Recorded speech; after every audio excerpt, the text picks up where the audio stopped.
Hai semuanya, kembali lagi di channel saya, Bobby Rahmawan. Satu contoh kisah nyata.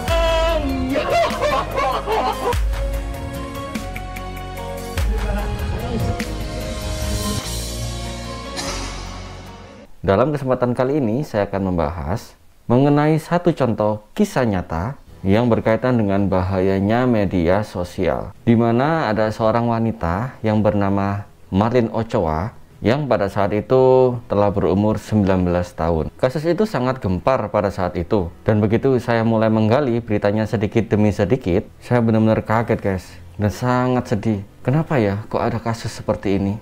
Saya sangat merasa kasihan terhadap keluarga Marlene. Yuk langsung aja ke ceritanya ya. Marlene Ochoa lahir pada tanggal 16 November 1999. Jadi pada saat kejadian, seperti yang saya bilang tadi, Marlene masih berusia 19 tahun. Keluarga Marlene berasal dari Guerrero, Meksiko. Ayahnya yang bernama Arnold memutuskan untuk imigrasi dari Meksiko ke Amerika Serikat untuk mengadu nasib karena dia ingin keluarganya untuk mendapatkan kehidupan yang lebih baik. Jadi awalnya dia datang ke Amerika Serikat, dia cari kerja, kemudian mendapatkan tempat tinggal, kemudian dia kembali balik ke Meksiko untuk membawa ibu Marlene yang bernama Raquel.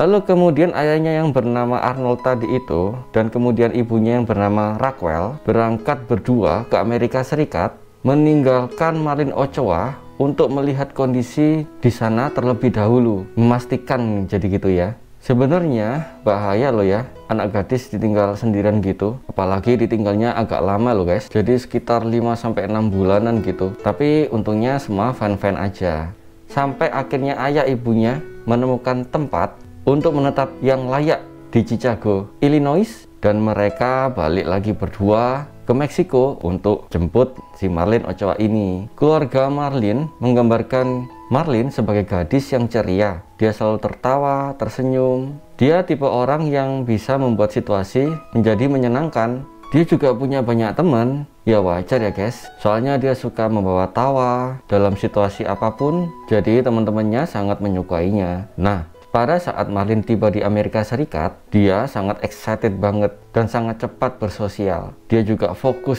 pada studinya. Ya memang salah satu tujuan orang tuanya membawa Marlene keluar dari Meksiko ke Chicago karena mereka ingin anaknya mendapatkan pendidikan yang jauh lebih baik di perguruan tinggi yang ada di Amerika Serikat dan juga mendapatkan karir yang bagus. Ya seperti kebanyakan harapan para orang tua ya guys. Si Marlene ini punya cita-cita sebagai perancang busana, sampai suatu saat dia bertemu dengan seorang pria yang bernama Giovanni Lopez, yang pada saat itu Marlene berusia 15 tahun. Seperti remaja pada umumnya ya guys, mereka saling jatuh cinta, lalu berkencan, dan kemudian mereka menikah. Mereka menjalani pernikahan kehidupan yang sangat bahagia. Ya karena mereka saling mencintai satu sama lain. Dan akhirnya suatu saat Marlene hamil dan melahirkan seorang putra yang bernama Joshua. Tapi meskipun Marlene sudah memiliki anak, dia tetaplah masih remaja kala itu. Dan dia tetap ingin melanjutkan studinya karena dia punya keinginan kuat sebagai perancang busana. Jadi Marlene mendaftarkan diri ke sekolah lagi. Ya pastinya sulit ya guys, seorang ibu menjalani sekolahnya sambil mengurus anak. Tapi Marlene menjalaninya dengan semangat yang kuat. Perlu kalian ketahui, Marlene menjalankan dua hal tersebut, yaitu sekolah sekaligus harus menjadi ibu rumah tangga selama 3 tahun. Waktu yang gak sebentar ya guys. Sampai suatu ketika Marlene umurnya 19 tahun, Marlene hamil lagi anak yang kedua. Pada saat itu anak pertamanya yang bernama Joshua berumur 3 tahun. Mengetahui hal tersebut, suaminya yang bernama Giovanni sangat senang dan sangat bersemangat untuk memiliki bayi lagi. Dia ingin merawat, mendidik, membesarkan anak-anaknya bersama Marlene. Namun keluarga Marlene khawatir karena mereka tahu kan Marlene masih sekolah sekaligus merawat anak-anaknya. Bagaimana nanti Marlene jika punya anak lagi? Orang tuanya tidak bisa membayangkan bagaimana sulitnya melakukan dua pekerjaan yang tidak masuk akal tersebut. Marlene akhirnya mulai berpikir juga bagaimana ya supaya dia bisa melakukan dua pekerjaan tersebut secara bersamaan, sampai akhirnya Marlene mencoba bergabung dengan satu komunitas ibu-ibu hamil di Facebook. Dia memutuskan bergabung dengan komunitas tersebut dengan harapan dia menemukan pemecahan dari masalahnya tersebut. Dan benar saja, di dalam komunitas ibu-ibu hamil tersebut, Marlin mendapatkan support dari sesama member di grup ibu-ibu hamil tersebut yang sangat luar biasa. Dari sesama ibu hamil ya tentunya ya.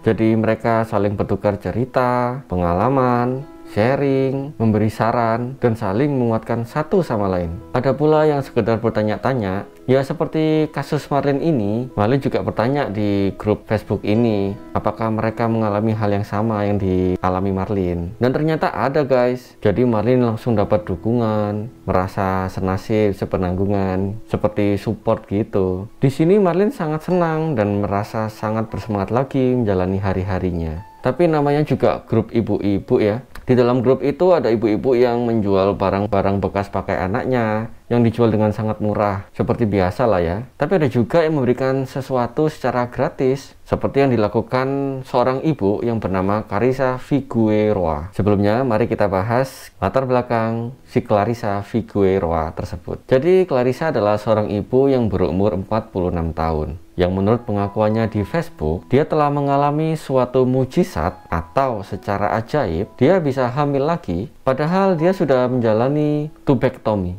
For your information ya guys, tubektomi adalah pemotongan saluran indung telur sehingga sel telur tidak bisa memasuki rahim untuk dibuahi. Tubektomi bersifatnya permanen, jadi walaupun bisa disambungkan kembali, tetapi tingkat fertilitasnya tidak akan kembali seperti sedia kala. Jadi tubektomi adalah salah satu alternatif KB. Jadi intinya kalau orang yang melakukan tubektomi itu harusnya sudah tidak bisa hamil lagi, kecuali bisa terjadi mujizat guys. Nah, pada saat itu, Clarissa bilang kalau dia tuh hamil. Dia ngomong di Facebook tersebut dia hamil pada bulan Oktober 2018 dan akan melahirkan di bulan Mei pada tahun 2019.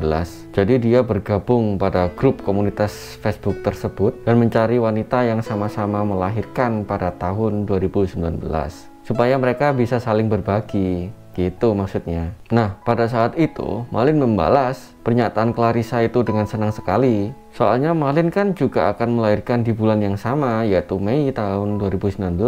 Lalu Clarissa mulai ngobrol-ngobrol sama Marlin. Lalu Clarissa mulai menawarkan bantuan berupa baju-baju bayi, hasil dari donasi yang dia dapatkan. Jadi dia bilang ke Marlin kalau dia itu punya banyak baju bayi. Dia tawarin ke si Marlin. Dan dengan sangat senang sekali, Marlin langsung menerimanya dong. Lalu mereka sepakat bertemu di rumahnya Clarissa pada tanggal 1 April, sekitar sebulan sebelum Marlin melahirkan. Nah, Clarissa ini punya anak yang berusia 24 tahun pada saat itu yang bernama Desire Figueroa. Dan Clarissa punya kekasih juga ya yang bernama Piotr Bobak. Sebelum pertemuan itu, Clarissa minta bantuan kepada anaknya yang bernama Desire itu untuk mencari beberapa baju bayi yang akan diberikan ke Marlin. Dia simpan beberapa baju bayi yang dia letakkan di ruang bawah tanah. Nah, pada saat berada di ruang bawah tanah itu, Clarissa sempat bilang kepada Desire, gimana kalau kita bunuh aja si Marlin, terus kita ambil bayinya. Nah, saat itu Desire langsung kaget dan langsung menolak mentah-mentah. Dia anggap ibunya ini nggak beres nih. Kemudian dia langsung cerita ke pacarnya ibunya, dan pacar ibunya langsung marah dan mengancam akan melaporkan ke polisi kalau mereka melakukan itu. Tapi Clarissa langsung tertawa dan berkata bahwa itu semua hanya lelucon aja, bercanda aja gitu loh. Dia bilang, itu cuma bercanda aja kok. Sampai akhirnya tibalah hari di mana Marlin bertemu dengan Clarissa di rumahnya. Pada pertemuan pertama ini semuanya berjalan lancar guys. Mereka saling bercanda, bertukar cerita, dan akhirnya Marlin pulang ke rumahnya.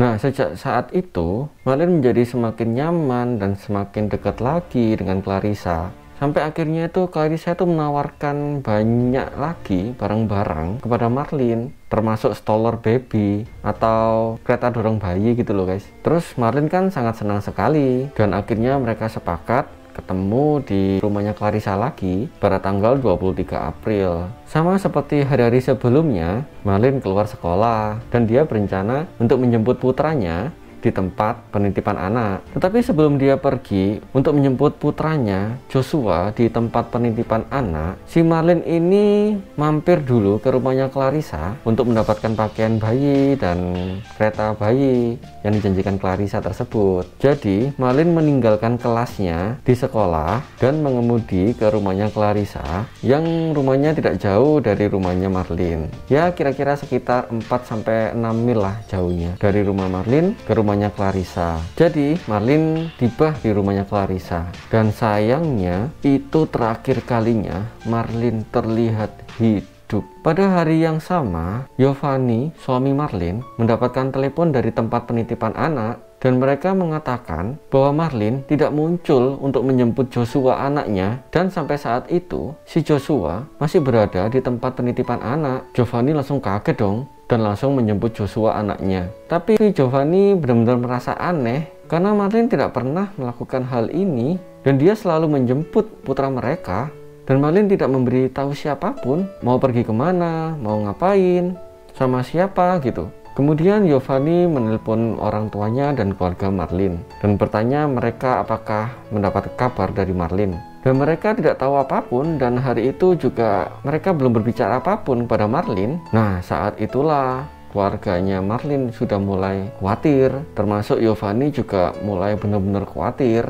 Namun pada awalnya mereka berpikir bahwa mungkin Marlin pergi mendadak ke rumah sakit karena harus melahirkan lebih awal, atau mungkin sesuatu telah terjadi di mana dia harus cepat-cepat pergi ke rumah sakit dan tidak sempat menghubungi siapapun, karena Marlin tahu nih bahwa keluarganya akan mencarinya di rumah sakit di sekitar rumahnya. Tapi setelah mencari ke beberapa rumah sakit terdekat dan tidak mendapat kabar apa-apa mengenai Marlin, mereka mulai berpikir jangan-jangan Marlin ini diculik atau melarikan diri atau terjadi sesuatu yang buruk lainnya. Malahan keluarga Marlin sempat mengira bahwa Giovanni, suaminya Marlin, telah melakukan sesuatu kepadanya karena mereka mungkin memiliki beberapa masalah di dalam rumah tangganya. Tentu sebagai Giovanni dia merasa terpukul dong. Dia sudah kehilangan istrinya, dia juga masih dituduh melakukan sesuatu yang buruk terhadap istrinya yang sangat dia cintai. Sampai akhirnya Giovanni juga melaporkan berita kehilangan istrinya kepada polisi. Dan parahnya, polisi malah menuduh Giovanni ini, menganggap Giovanni ini mengetahui sesuatu mengenai kasus tersebut, sehingga polisi langsung melakukan tes poligraf kepada Giovanni. Tes poligraf itu tes uji kebohongan gitu guys. Dan ternyata hasilnya yang didapati bahwa Giovanni ini memang tidak berbohong. Akhirnya polisi mulai menyelidiki kasus tersebut dan mulai menanyai beberapa saksi yang sekiranya berhubungan dengan Marlin di hari-hari terakhir sebelum Marlin dinyatakan menghilang. Dan menurut seorang saksi yang bernama Sarah Walker yang merupakan pendeta di Lincoln United Methodist Church yang dekat dengan Marlin, mengatakan bahwa ada seseorang di Facebook yang menawarkan pakaian bayi gratis kepada Marlin Ochoa. Menurut Walker, tidak ada yang melihat Marlin Ochoa sejak pertemuan itu pada tanggal 23 April, yaitu tanggal terakhir mereka bertemu. Dan setelah ditelusuri akun Facebook Marlin, didapati dia berhubungan terakhir dengan seseorang yang bernama Clarissa ya pada tanggal 23 April itu. Dan pada hari yang sama, Clarissa meminta bantuan tim darurat. Dia menyatakan bahwa dia melahirkan sekitar pukul 6 sore. Polisi akhirnya menaruh kecurigaan dong atas asal-usul bayi tersebut. Dan setelah dilakukan pemeriksaan DNA, diketahui DNA bayi itu cocok dengan DNA yang diambil dari sampel rambut Marlin dan air liur suaminya Marlin, yaitu Giovanni. Jadi sampel itu didapatkan dari sampel rambut Marlin yang berada di rumahnya Marlin. Berdasarkan hasil temuan itu, polisi membawa surat perintah penggeledahan untuk memeriksa kediaman Clarissa di Southwest Side, Chicago, dan mereka menemukan jenazah korban di dalam tong sampah. Polisi pun langsung memeriksa Clarissa dan putrinya atas dugaan pembunuhan tingkat pertama, serta kekasihnya Clarissa yang bernama Peter Bobak yang dituduh membantu menyembunyikan fakta pembunuhan. Dari hasil interogasi dan penyelidikan, polisi menyimpulkan jika korban menemui tersangka di kediamannya setelah ditawari pakaian dan perlengkapan bayi. Namun, Setelah tiba, korban justru dengan cara dicekik dengan menggunakan kabel. Jadi ceritanya, mula-mula anaknya Clarissa yang bernama Desire itu pura-pura menunjukkan beberapa foto album kepada Marlin. Kemudian tiba-tiba muncullah Clarissa, tiba-tiba muncul dari belakang, langsung mencekik Marlin dengan kabel. Parah ya guys. Setelah dipastikan Marlin tewas, janin yang ada di dalam tubuh Marlin dikeluarkan secara paksa oleh si Clarissa bersama dengan anaknya yang bernama Desire itu. Setelah mengeluarkan bayi tersebut, si Clarissa langsung telepon 911. Dia mengatakan bahwa dia telah melahirkan anak secara tiba-tiba, namun bayinya mengalami kesulitan nafas atau tidak bernafas. Bayi itu dilaporkan dalam keadaan kritis saat berada di rumah sakit, dan tidak lama kemudian bayi itu meninggal dunia. Kasihan banget kan? Dan yang lebih parah lagi, Clarissa yang berusia 46 tahun tersebut sempat mengadakan kampanye online GoFundMe untuk mengumpulkan dana bantuan 9.000 US dollar guna pemakaman bayinya. Gila banget kan? Giovanni, suami korban, suami Marlin, yang saat itu dilanda kesedihan, terlihat berada di kantor pemeriksa medis. Cook Country mengatakan, "Saya merasakan banyak sekali rasa sakit, banyak kesedihan," katanya kepada wartawan dalam bahasa Spanyol. Dia juga mengatakan, "Akan sangat menyakitkan kehilangan istri Anda. Wanita yang paling Anda cintai, ini sangat menyakitkan." Giovanni juga mengatakan lagi, "Kami akan menuntut keadilan pada mereka yang bertanggung jawab. Kami akan mengejar mereka, kami tidak akan membiarkan mereka pergi begitu saja." Juru bicara Departemen Kepolisian Chicago, Anthony Guglielmi, mengatakan bahwa pihaknya menegaskan ada 4 orang yang akan ditahan terkait Marlin Ochoa tersebut, yaitu Clarissa, Desire, anak Clarissa, Peter Bobak, pacar Clarissa. Peter Bobak ini ditahan karena dia didapati telah membantu Clarissa menyembunyikan jenazah Marlin, dan 1 orang yang belum dipublikasikan namanya. Parah ya guys.